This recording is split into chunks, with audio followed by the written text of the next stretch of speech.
That's true. Naked Palpatine. Oh, you pick that one. Fresh out of the clone tank, nude Palpatine is my Well, that's the first thing I think of when you say Dark Empire Palpatine.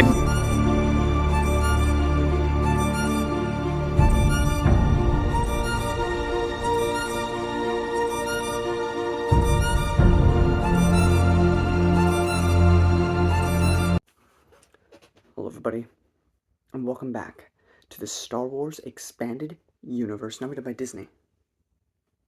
Or Colonel Lucasfilm. Whichever way you slice it. Legends. Fate of the Jedi. Outcast. By Allston. May he rest in peace. First book of another 9-book series, written by 3 authors. We still have 2 returning guests. 2 returning people this time. We have Allston and Troy Denning, who were the 2 authors in Legacy of the Force. But this time, instead of Karen Travis, we have Christy Golden, who's written a lot of, Warcraft novels and other such things. This also came out in 2009, or 2008, so I would have been either 8 years old or 7 years old when these books came out. But this is after Legacy of the Force, 2 years after specifically, and we're dealing with a couple different things here. We're dealing with a lot of politics. Chief of State Dala is now in charge. The government, yet again, is becoming rather untrustworthy of Jedi due to the events of the last series and the conflicts that arose. At the same time, we have some weird earthquakes and other seismic, weird natural activities going on over on Kessel with Lando, which he requires the assistance of Leia and Han for such things. And by extension, Amelia, as her alias goes, her true name, of course, being Alana Solo. We have tensions rise within politics to the point where Luke Skywalker has a discussion with Dala, and they come to an agreement that if Luke could be exiled for a bit from Coruscant and from any Jedi temple anywhere, but he can figure out what made Jason go dark, then he can return. And him and his son, Ben Skywalker, go out to search that out. On the other hand, we also have strangeness. Of course, I know what's going on, but I won't tell you if this is your first time going through it in my non-spoiler section. But Valen Horn, the son of Corran and Myrax, is going a little crazy. He believes every single Jedi on Coruscant, including his own parents, are imposters, pretending to be his family. And so he becomes quite dangerous and has to be stopped, which causes further political problems for the Jedi. Now, I did not mention this in the Millennium Falcon review. I did, simply because it wasn't as big or as important. But we get introduced to a new, younger Jedi called Seth Holin, who is Hodin Jedi. And he was acting rather weird in Millennium Falcon. That was to tie into this. He wasn't a major part of that book, but he was a part of it. Here we learn that both him and Valen are experiencing some weird paranoid beliefs about the entire Jedi Order. And so later on, Seth would try to break Valen out of this sort of prison that he's being kept in. And Jaina has to stop him with the help of some of the other Jedi. And without spoilers, that is about the gist of what goes on in this first book. It is rather well done. The mystery behind Kessel's interesting. However, since I already know the answer, it is kind of boring to me. Maybe you won't feel like that if this is your first time, but I feel like if you already know a bit of the mystery within this series, then some of these sections come off rather bland. It wasn't bad, it was just more the same sort of thing you'd expect from a Star Wars book, if you read enough of them. The Valen stuff is interesting. Of course, I already know what's going on, so it loses a bit of its finesse. But that is knowing the story ahead of time bias. Therefore, I think it would sufficiently tide you with the whole mystery of it. Sorry, I know I yawn so much, but this is also like 4 o'clock in the morning, so everything within the first beginning sections with Luke and the Jedi Order and politics and the government and Dala and all of that stuff is absolutely brilliant. And I have nothing but sheer bliss to talk about the writing quality of it, which, I have this striking suspicion that as Legacy of the Force went on, Aaron Allston's enthusiasm lowered. I have no proof of this. It just feels like his were the weakest of the 9. But here, it just comes in with full stride, and it's just a much more enjoyable experience. And it continues to build upon characters that we know. I also love the Expanded Universe characters. Ben is going to grow into he already is one of my favorites by this point because of Legacy of the Force, but he will only grow into a more likable and lovable character that people fall in love with. But by and large, can you read this series without reading Legacy of the Force and New Jedi Order and Dark Nest? No. Don't touch this series unless you've read all of that. Basically, the entire era of New Jedi Order onward, you can't just go into it, at least in my opinion. I know some people just jump into New Jedi Order, but you really shouldn't to appreciate it to the fullest. And Legacy of the Force and Fate of the Jedi hinge on New Jedi Order for many of the plot points. People are going to dissent in the comments and say, no, it doesn't hinge at all because it's an abortion, blah, blah, blah. We've had this discussion. We're not having it again. But just general knowledge of these events and stories really matter in terms of being able to understand even what's going on. So this whole section of an era you really can't appreciate without reading in order. So you got to be dedicated by this point to get to this point. I really don't think you can just jump into this series. But overall, it was a fantastic read. By no means my favorite or anything, but it was solid. A solid like A effort. Really enjoyed it, and we'll see how I feel as we continue onward, because I remember having a more negative opinion of Fate of the Jedi. We shall see if that remains true as we continue to push through it, with Omen being next by Christy Golden.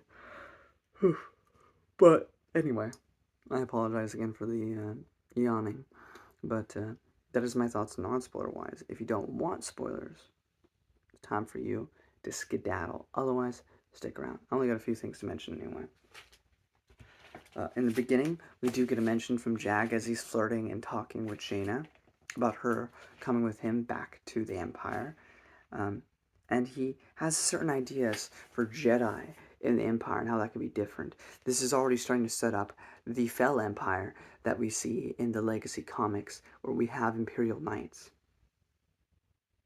I already mentioned Valen going insane in non-spoilers, so I'm not going to mention it here.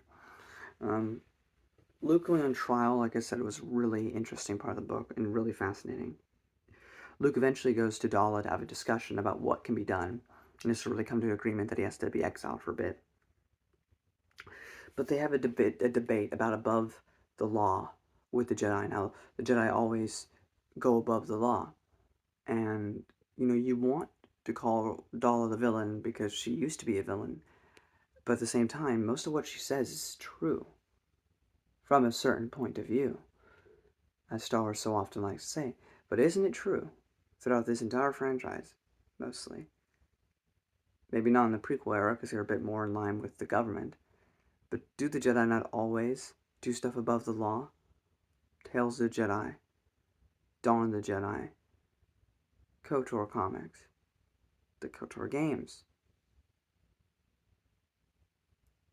Force Unleashed, all the Rebellion era. Do not the Jedi always go above the law? Because they serve the Force. They serve a higher power, and they make sure to cast out that judgment on everyone else. Now, we, as readers, who are fans of the Expanded Universe, know that the Force is real, know that the Jedi are objectively usually correct, except for when they allow bureaucracy to darken and spoil the Jedi Order.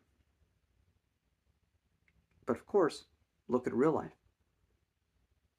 How many people that are non-religious want to be cast down in judgment by someone who is, who claims to have the moral high ground, or simply say that they know what's right and wrong because, not because they say so, but because they believe that something else higher than all of us says so. Nobody likes to hear that. No one likes to be told what to do. No one wants to get their arm chopped off because the Force said they should have it chopped off. Again, it seems silly to a Star Wars EU or whatever, just any Star Wars fan, because we know that the Force exists. But how about for the people that are ordinary? Oh, they may see the Jedi do special things with the Force, but they're meant to just trust that the Jedi will always do what's right because the Force tells them so? Well, that's interesting, because we just had Jason Solo a bit ago turn to the dark side, whatever that means. How about Vader? How about Palpatine? How do you determine that? How do you stop that? If you Force tells you what's right and wrong, how do you ever have anybody fall? What is tangible here for us non-Force users to understand and appreciate and accept your claims? They don't really have any. It's a fascinating discussion. It really is like a religious individual, not that it's Star Wars is ever super about religion, but it is a thing of Luke follows a higher power, the Force follows its will, never really explains that to the ordinary civilian or explain how they can understand it. The non-Force users take on faith that the Jedi are doing what they're supposed to be doing. But from an agnostic, from a from a skeptical individual, why should I? Why should we trust that you'll do what's right? You go above the law all the time. You don't leave a statement for the police. You don't do anything. You just will slice somebody's hand off and leave to go on your next mission without even thinking about it. You'll just do it and move on because you're supposed to feel. But that doesn't do in court for us ordinary people. So, on the one hand, we know Luke is right ultimately because we've read these books. But from an outsider perspective, Dahl's opinion makes complete and utter sense, and is probably my favorite part of this entire first novel. Luke says goodbye, as he must leave to go in exile so he can figure out what made Jason go dark. But this is a nice recognition of 40 years of in-universe history. As Luke's a very humble man, but everyone goes, no, you're not escaping this one. This new Jedi Order that exists, everything that is here now, is because of you. And he said, I got a lot of help. They're like, shut up. It's because of you. And we will be damned if you do not remember that fact. And it was a great little moment. The Jedi are also forced to have these people watch over them, like little bodyguards, but not for them, but for other people. And we have Tark return. He doesn't have a big part in this series, but I forgot about it. Tark is the little kid from New Jedi Order who looked exactly like Anakin that Vicky Sesh tried to use against the Solos, and that doesn't do great for Jaina, nor does it do great for Tahiri. One thing this book consistently tries to explain to us is that Jason was still good before Darkness, which is what I've been saying forever. So I can go further in depth into, Jason's arc during that 5-year sojourn. In fact, I would love it. Now, I'm not going to get too much into Jason because we're practically done with it, but it does get mentioned a few times here, and I have to address it. Because everybody goes, oh, he's just a completely different person in Darkness. Actually, factually wrong. As this book so indicates again and again and again. Again, the catalyst is Darkness. So, you can have development. I would love for it to be written. I would love to write it, of his development through those 5 years. But he is still, by all intents and purposes, the same character at the beginning of Darkness. And that's the point.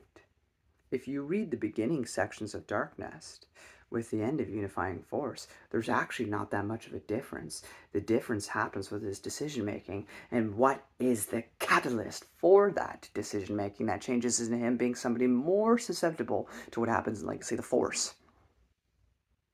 Alana. Case closed, done. The child that he conceives changes everything. His priorities significantly shift. The decisions he makes shift. Sure, he does everything for the Force in New Jedi Order. He does everything for his family. But ultimately, he's never had a life that was his that he must protect before that.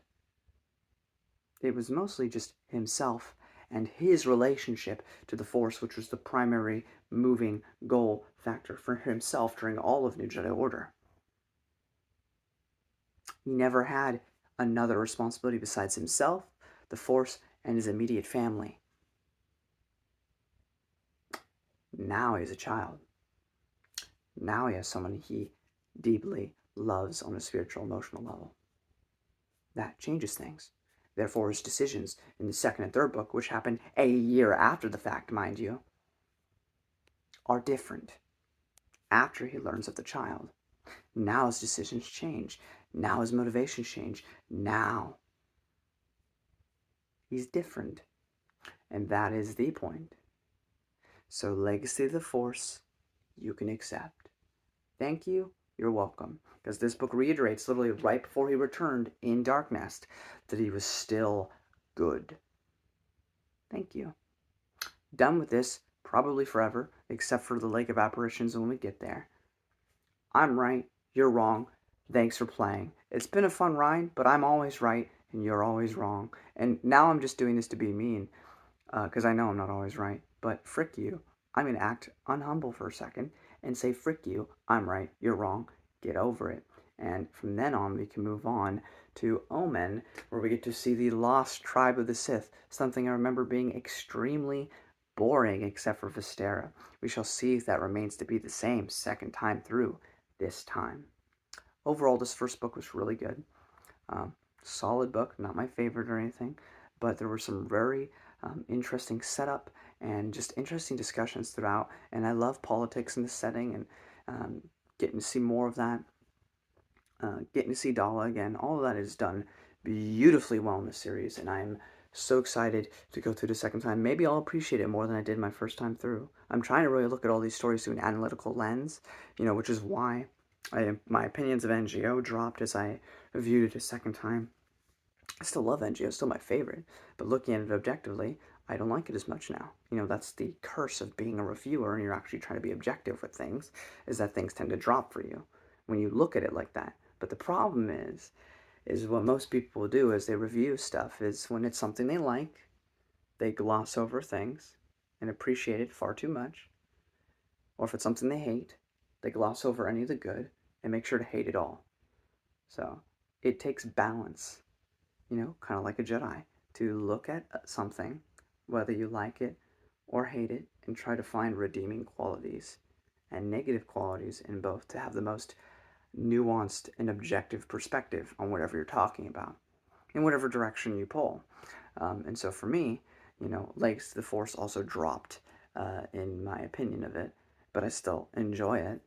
We shall see. Maybe the same thing will happen here, where I'll like it even less than I did the first time. Or maybe I'll like it even more. I don't know. That's the adventure of reading through the second time. But I'm excited to go through it with all of you. And yeah, thank you all so much for watching. Enjoy this video, give a thumbs up, sharing episode a ton, and I'll see you in the next video. May the Force be with you.